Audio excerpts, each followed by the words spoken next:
Remue ménage. Remue ménage.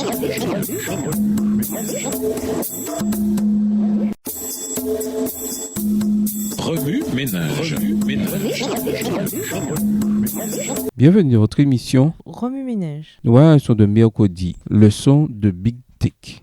Hébreux 9, verset 27 nous dit « Tout être humain est destiné à mourir une seule fois, puis à être jugé par Dieu. » Qu'est-ce qui vous vient à l'esprit lorsque vous entendez le mot jugement? Vous inspire-t-il confiance? Vous fait-il peur? Une chose est certaine, si nous sommes demeurés en Christ, nous pouvons faire face au jugement avec confiance, car il est notre avocat. 1 Jean 21, verset 2, Hébreux 7, verset 26, Hébreux 4, verset 14 à 16. La mort ne signifie pas grand-chose pour les croyants, car ils savent que Dieu garde une trace de leur vie dans les livres célestes. Dieu sait que nous sommes poussière et qu'à la mort, notre corps retournera à la poussière. Psaume 103, verset 14. Et c'est pourquoi il conserve un backup de notre vie dans les livres célestes. La technologie moderne nous aide à comprendre comment Dieu stocke et retrouve le fichier de notre vie. Un ordinateur est une magnifique machine dotée de nombreux composants complexes. Il est cependant sans vie tant qu'il n'est pas branché à une source d'énergie. Lorsque nous branchons l'ordinateur, tous ces composants complexes se mettent à fonctionner. Au fil du temps, nous introduisons des informations dans le cerveau de l'ordinateur qui devient alors notre propre ordinateur. Aucun autre ordinateur n'est semblable à celui-ci. Si un incendie détruit l'ordinateur, toute sa mémoire est perdue. La bonne nouvelle, c'est que les personnes avisées ont sauvegardé ces informations. Supposons un instant qu'un incendie détruise votre ordinateur, mais que vous ayez sauvegardé toutes les informations sur un disque dur distinct. Vous pouvez acheter un ordinateur encore meilleur, le brancher et transférer les informations du disque dur sur le nouvel ordinateur. Vous transférez en quelque sorte l'identité du premier ordinateur vers le second. Vous pouvez même supprimer certaines informations indésirables de votre ancien ordinateur. Dieu a créé un corps humain magnifique avec tous ces systèmes complexes et ensuite il lui a donné le souffle de vie. Au cours de notre vie, nous transmettons des informations à notre cerveau par l'intermédiaire de nos 5 sens et nous nous forgeons une identité unique. Il n'y a personne comme nous. À la mort, notre corps se désintègre avec toutes les informations contenues dans notre cerveau. La bonne nouvelle, cependant, c'est que Dieu a sauvegardé nos informations sur son disque dur céleste. Lorsque Jésus reviendra, il nous donnera un corps indestructible, nous branchera à la source d'énergie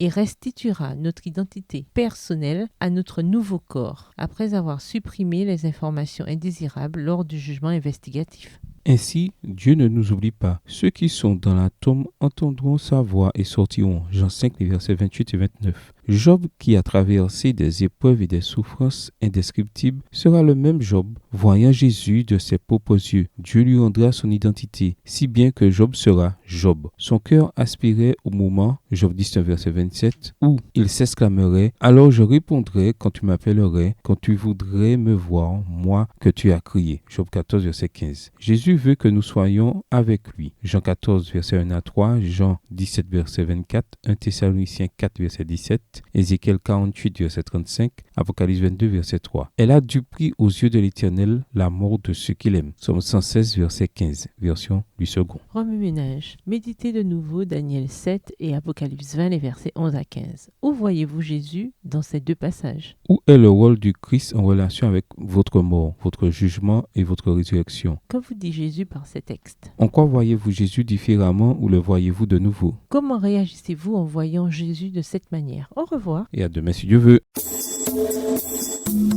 Remue ménage. Remue ménage.